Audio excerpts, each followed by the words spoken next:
The knock at midnight. The night was cold and silent across the farmlands. Snow covered the ground, shining faintly under the pale moon. Inside his wooden cabin, John sat near the fire, a rifle leaning against the wall beside him. He had lived alone for many years, and silence was his only companion. But that night, silence broke. There was a knock at the door. It was not soft, not polite, but hard and desperate. John froze, his heart thudding, because no one visited him at this hour. He stood slowly, his hand brushing against the rifle, and he moved to the door. The knock came again, louder, more frantic. John opened the door a crack, and what he saw made his breath stop. A woman stood there, but not human. Her skin was pale silver, her hair dark and braided with beads of glass. Her eyes, large and shining, looked up at him filled with tears, and beside her clung two small children, shivering, their faces thin with hunger. "Please," she whispered in a trembling voice. "Please help us." For a moment, John said nothing. He had seen aliens before in the colony markets, seen them work the hardest jobs for the lowest pay, but never had one come to his door, and never with such desperation. The woman stepped closer, holding the children tight. "I am a widow," she said, her words heavy with pain. "My mate is gone, and they will not let us stay without a human bond. Please be my mate, father my children, or they will cast us out to die." John's hand tightened on the edge of the door. Her words echoed in his mind, sharp and shocking. He thought he must have misheard her, but the fear in her eyes told him otherwise. She was begging him, a stranger, for the one thing he had sworn never to give again: family. The children pressed against their mother, their lips blue from the cold. One of them looked up at John, eyes wide and glassy. The boy did not speak, but John saw the question there. "Will you save us, or send us away?" John's heart pulled in two directions. His mind screamed that this was not his problem, that he owed nothing to this widow or her children.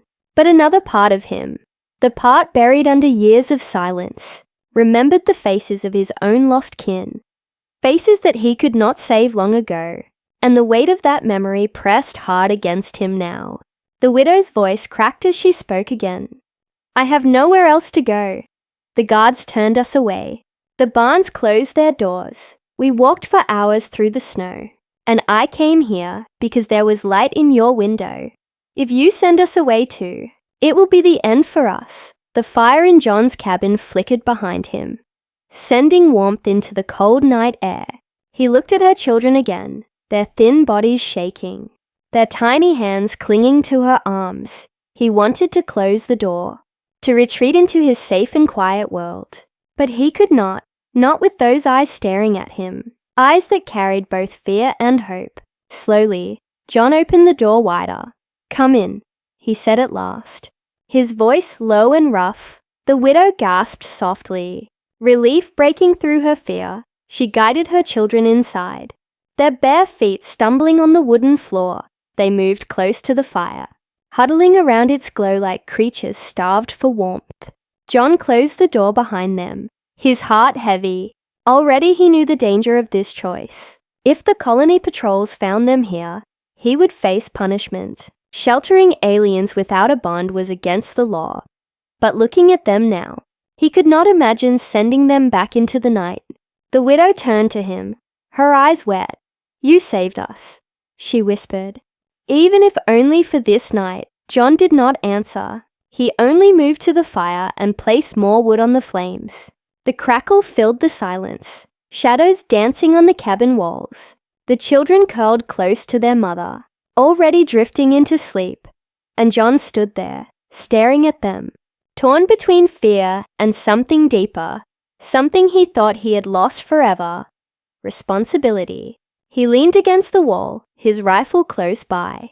Outside, the wind howled across the empty land. But inside the cabin, for the first time in years, John was not alone. And in that fragile silence, he knew one thing for certain: this was only the beginning. The knock at midnight. The night was cold and silent across the farmlands. Snow covered the ground, shining faintly under the pale moon. Inside his wooden cabin, John sat near the fire, a rifle leaning against the wall beside him. He had lived alone for many years, and silence was his only companion. But that night, silence broke. There was a knock at the door. It was not soft, not polite, but hard and desperate. John froze, his heart thudding, because no one visited him at this hour. He stood slowly, his hand brushing against the rifle, and he moved to the door. The knock came again, louder, more frantic. John opened the door a crack, and what he saw made his breath stop. A woman stood there, but not human. Her skin was pale silver, her hair dark and braided with beads of glass. Her eyes, large and shining, looked up at him filled with tears, and beside her clung two small children, shivering, their faces thin with hunger. "Please," she whispered in a trembling voice. "Please help us." For a moment, John said nothing.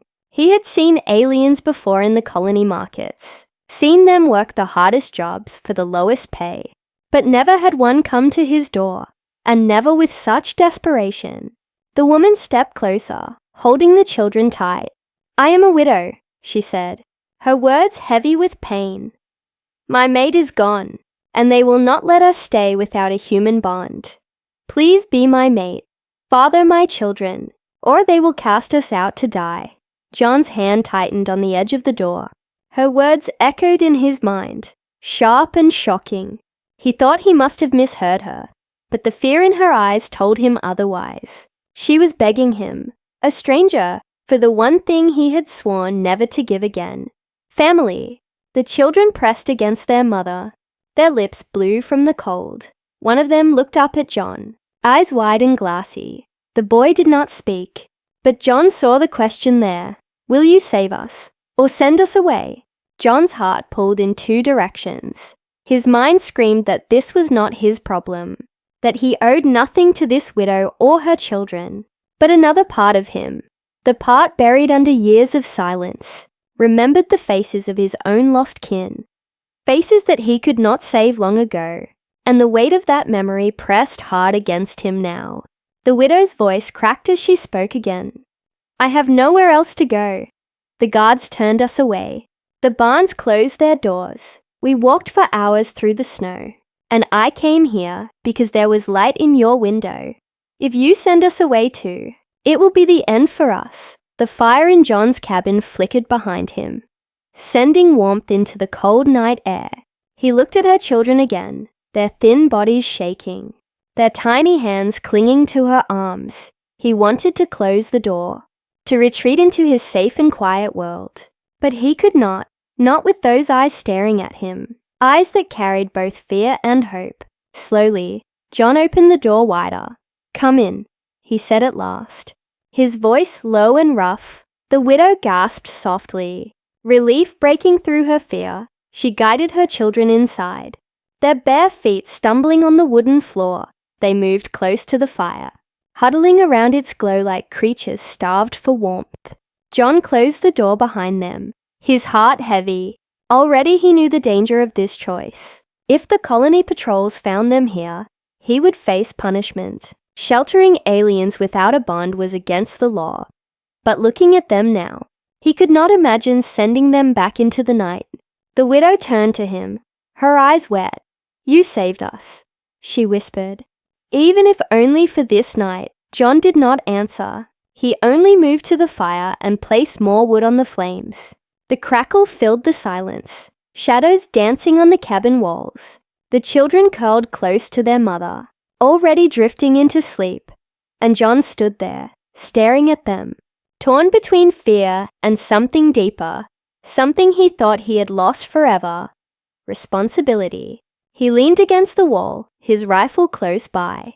Outside, the wind howled across the empty land.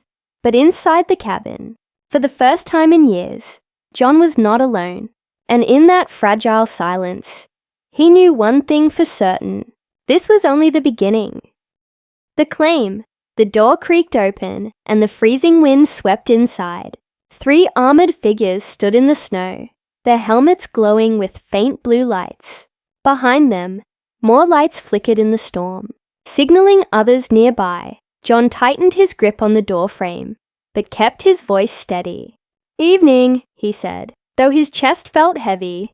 The leader of the patrol leaned closer, his helmet hiding any expression. "We are searching for an alien widow and her offspring," he said coldly. "Runaways, unclaimed, and forbidden to wander without human bond. Have you seen them?"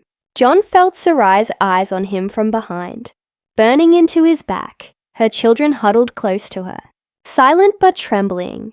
For a moment, John said nothing, letting the silence stretch. The patrol leader shifted, impatient. "Well?" "Speak human." John's throat was dry. His instincts screamed to deny everything. But when he turned his head slightly, he caught sight of Sarai in the glow of the firelight. Her eyes were filled with desperation, but also something more, a fragile trust, and he realized that whatever choice he made now, it would bind him forever. "They're mine," John said finally, his voice low but firm. The patrol stiffened at once. "Yours," the leader repeated, almost disbelieving. "That alien and her children. They are bonded to you." John stepped aside, just enough for them to see Sarai standing there. She kept her head bowed, her arms around the children. "Yes," John answered, louder now. "They belong to me, and I will answer for them." A strange silence followed, broken only by the hiss of the snow against metal.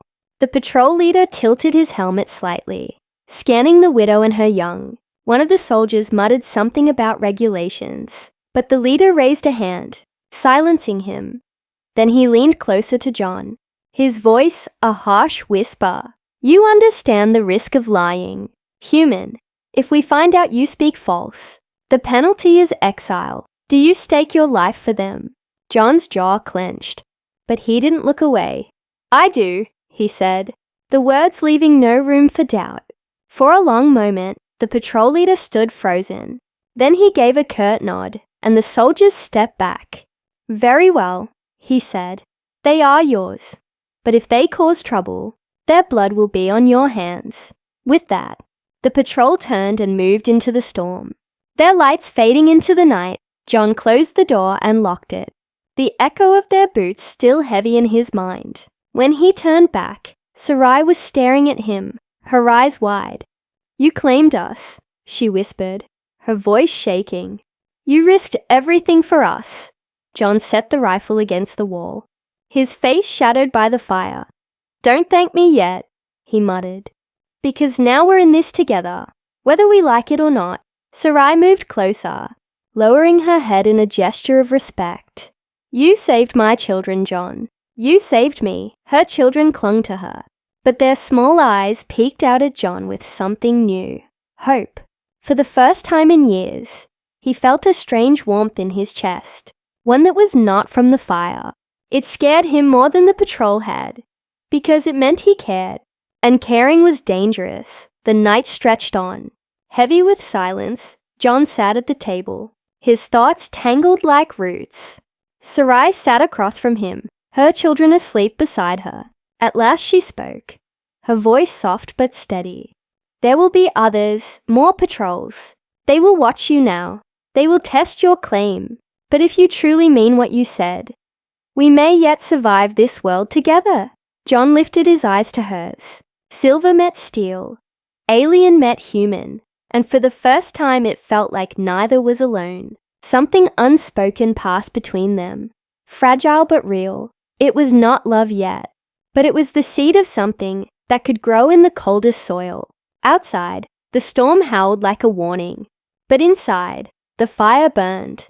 And for the widow, her children, and the solitary man who had claimed them, a new chapter had begun, one that would defy every law written by men or aliens. Shadows of the widow. The firelight flickered across the wooden walls, and silence settled heavy in the cabin. John sat with his back against the chair, his rifle propped close by, watching Sarai as she tucked her children under a worn blanket. The storm outside roared, But inside it was quiet, the kind of quiet that held stories unspoken. Finally, Sarai lifted her gaze, her silver eyes catching the fire's glow, and she whispered, "You should know why they hunt us, John. Why I had to beg at your door. Why I stand here as a widow." Her voice trembled, but there was steel beneath it. John leaned forward slightly, his hands clasped. He did not press her, but his silence invited her to continue. "My mate was a warrior," Sarai said softly. "Strong, proud, and foolish. He believed that he could win honor by serving the council. He thought humans were weak, that we were destined to rule. But the first time he faced human fire, he never returned." Her words cracked, but she did not cry. Instead, she looked at her sleeping children and brushed their hair back with trembling hands. "They told me his body was gone. Ash in the wind. They said it was human recoil weapons. Brutal, unstoppable. I believed them. I hated you all for it." John shifted in his chair, his jaw tight. He had heard such stories before, stories twisted by fear. "War takes everyone," he said quietly. "It doesn't care if you're human or alien." But Sarai shook her head, her voice growing sharper. "No, John. It was not war that killed him. It was pride and the council's lies. They send our men to die, then call them heroes, and they leave the widows to starve, the children to vanish in the cold." John felt a heavy weight in his chest, heavier than his rifle had ever been. She was not just telling a story, she was stripping her soul bare. And still, she held herself tall, as though daring him to judge her. After he died, Sarai went on, her voice quieter now. "The patrols came, not to help, but to claim. Widows without bond are seen as property. Our children are taken, sold, trained, or worse. And when I refused, when I fought to keep them, I became a criminal." Her eyes burned with a mix of fury and grief. I ran until my feet bled, until the forest tore my skin and the rivers froze my breath. But I would rather die running than let them touch my children. For a long moment, the fire crackled, the only sound. John's hand rested near the rifle, but it was not out of fear. It was habit, the only way he knew how to anchor himself in moments like these. Finally he spoke, his voice slow and heavy. "You're safe here," he said. "As long as I breathe, no one will take them." Sarai's lips parted, her eyes widening just a little. No man, not even her own kind, had spoken to her like that. She searched his face, as if trying to see whether he spoke truth or only kindness. But John's gaze was steady, unshaken, and she found no lie in him. "You don't even know me," she whispered. "Why risk your life for mine?" John leaned back, his eyes shadowed by the fire. "I've buried enough ghosts," he said. "I don't need to add yours to the pile." The words hung between them, sharp and raw. Sarai lowered her head, but a faint warmth flickered in her chest. It had been years since she had felt anything but hunger, fear, and rage. But now, sitting in this cabin with a human she barely knew, she felt something different. Not safety, not yet, but the start of it. Not love, not yet, but the seed of it. It was fragile, but it was there, like a spark in the dark. Her children stirred in their sleep, one mumbling softly. She pressed a hand to their heads, soothing them back into dreams. Then she looked back at John, her voice steady but quiet. "They will come again, stronger. They will not accept your word forever. They will test you. They will test us. And when they do, we must stand together." John nodded once, firm and unshaken. "I've stood against worse," he said. "Let them come." The storm outside raged, hammering against the walls. But inside, something stronger than the storm was forming. It was not made of steel or fire, but of trust. And for the first time in many years, Sarai allowed herself to hope. Tipitao. The first test. The storm had passed, leaving the forest outside buried under silver snow. John rose early, his boots crunching across the floor as he stoked the fire. The cabin smelled of smoke and pine, the air sharp with cold that crept through the walls. Sarai stirred awake, her children curled against her, their small breath soft and even. John moved quietly, but his thoughts were loud. He knew the patrols would return. Maybe not today, maybe not tomorrow, but soon. They would not trust his word forever. They would want proof, evidence, or perhaps a reason to tear his claim apart.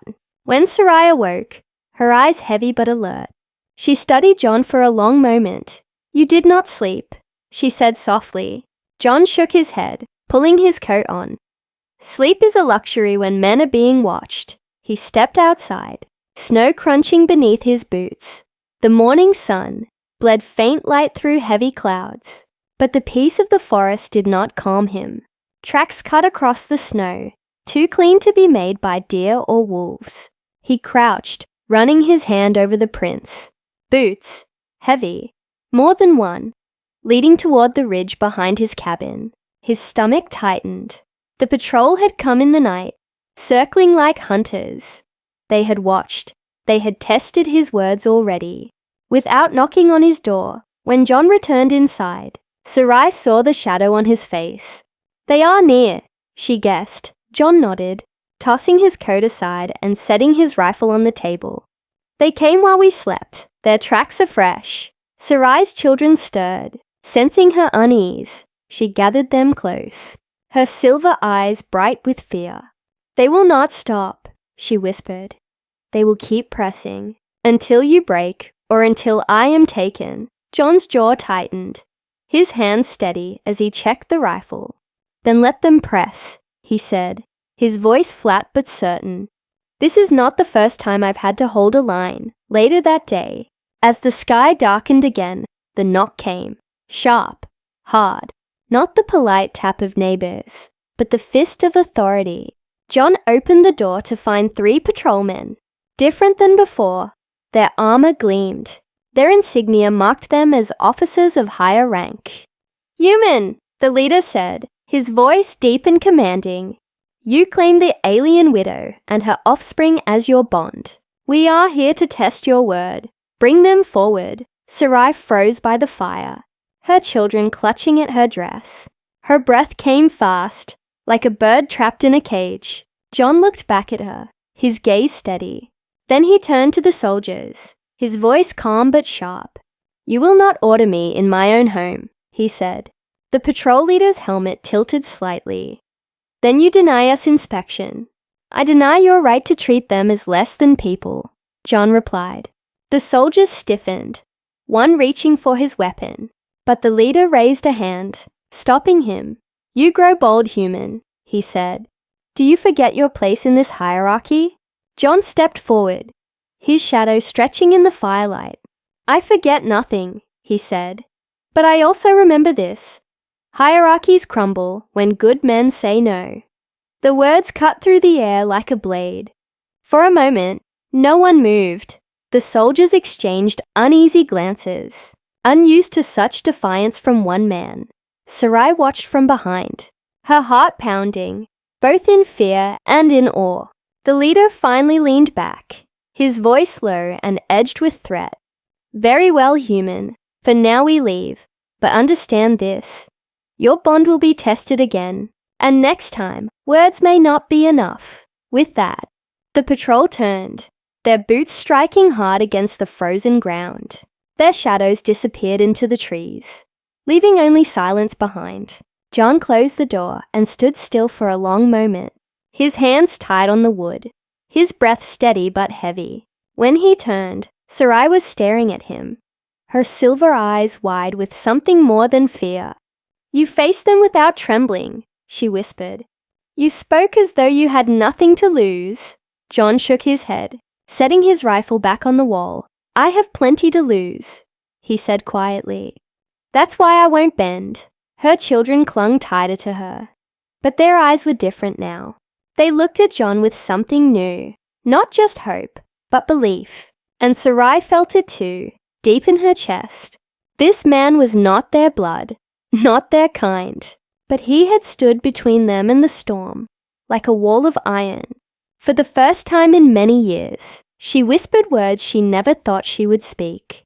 Perhaps fate knocked at the right door after all. Fire in the snow, the days after the patrol's visit, felt heavier than the storm itself. John kept his rifle close, his tools sharper, his eyes sharper still. Every sound in the forest made him pause. Every shadow stretched longer than it should. Sarai sensed it too, her movements cautious, her whispers hushed. Her children kept close to her side. The cabin was no longer only shelter. It had become a fortress, and though no wall was high enough to stop the patrols, John moved with the calm of a soldier who had already chosen his ground. Sarai watched him often, her silver eyes unreadable. At times she wanted to thank him. At times she wanted to scream at him for risking everything. But in the silence, she only worked, cooking, mending, tending to her children. Life had become waiting for the next knock. The knock came 3 nights later, but it was no knock at all. It was the crack of a rifle, the shattering of glass. John hit the floor before the echo faded, pulling Sarai down with him. Her children whimpered, clutching her tightly. The fire spilled sparks as another shot tore through the cabin wall. "They're not asking this time," John growled, crawling toward his weapon. Outside, heavy boots crunched over snow. Voices barked orders in the cold night. The patrol had returned, and this time they came not as inspectors, but as executioners. John shoved the rifle into his shoulder, aiming through the shattered window. The recoil slammed into him as he fired. The shot ripping through the night. One of the blue lights outside flickered, then fell. Sarai gasped, half in fear, half in awe. The patrol answered with fire, bullets cracking against wood, splintering the cabin into shrapnel. Sarai shielded her children with her body, whispering to them in her own tongue. John moved like he had done this before, swift, sure, deliberate.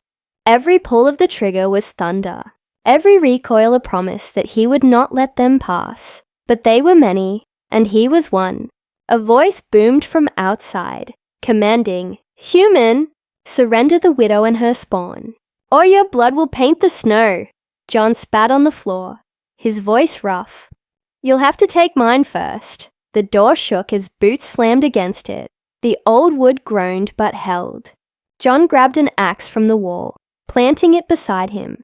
His eyes met Sarai's across the firelight, and for the first time she saw not just a man, but a storm inside human skin.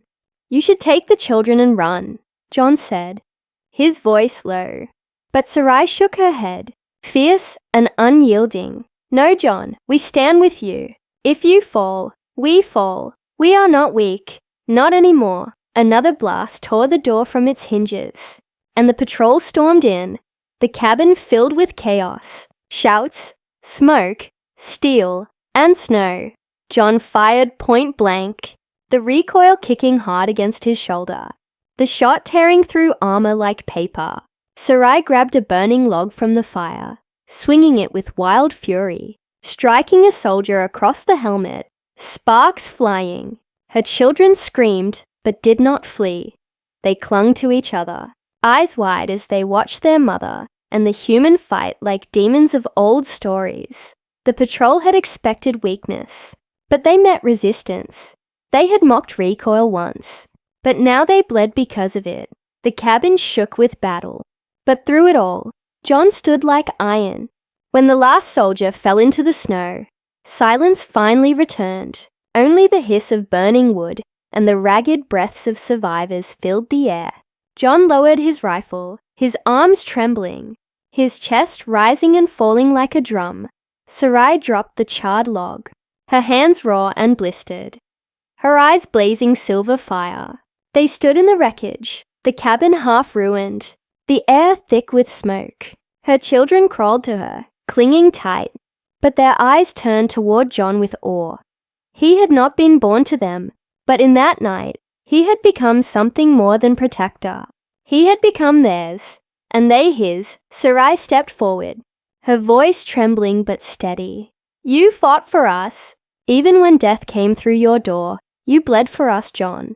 And now we cannot ever leave you." John said nothing, his eyes scanning the forest.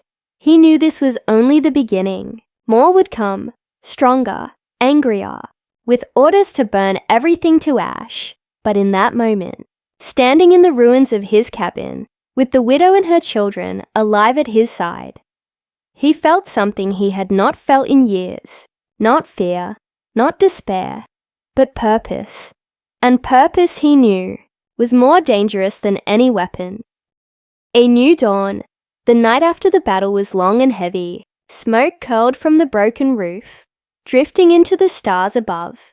The snow around the cabin was stained dark, frozen reminders of what had happened. John sat by the fire with his rifle across his knees, eyes unblinking. Sleep was far away, but his thoughts were sharp. Sarai moved quietly, wrapping her children in blankets torn from the patrol. Her hands trembled, but her face was calm, silver eyes watching John in the firelight. He had become more than a stranger, more than a protector. He was now the wall between them and a world that wanted them gone. At dawn, the forest was too quiet. No birds sang, no wind whispered through the trees. John knew that silence. He had lived it before. It was the silence of a second storm gathering. The patrol they had killed would not be the last. Reinforcements would come, stronger, heavier, merciless. Sarai came to him, her voice low but steady. "They will burn this place, John. They will not forgive what you did. If we stay, we all die." John looked at her, at the children curled in the corner. He thought of the years he had spent alone in this cabin, years of silence, of ghosts, of waiting for nothing. And now, for the first time, someone depended on him again. Leaving would mean losing his only home, but staying would mean losing them. He rose, slinging the rifle over his back. "Then we don't stay," he said simply. Sarai blinked, surprise flickering in her eyes. "You would abandon your home for us." John's gaze was steady, his voice rough. "A home is not walls and wood. A home is who you protect.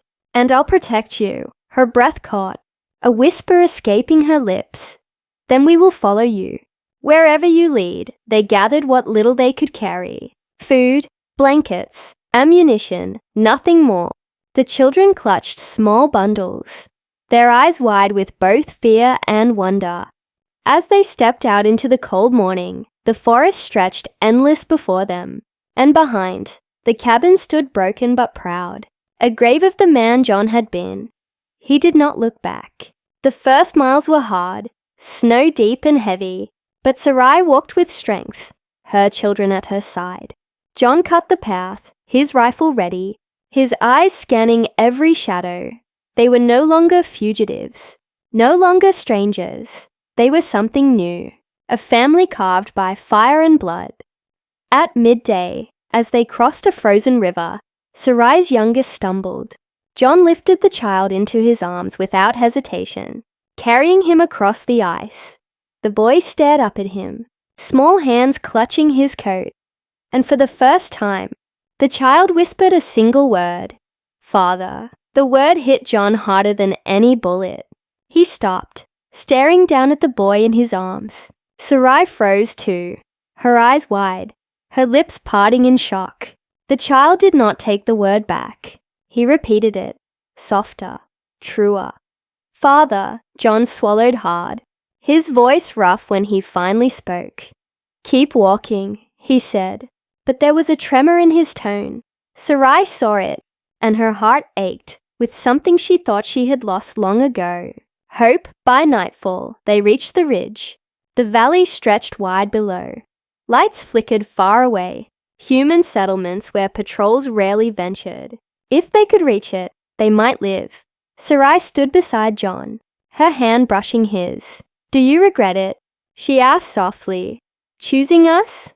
John looked at her, at the silver fire in her eyes, at the children asleep against the rocks.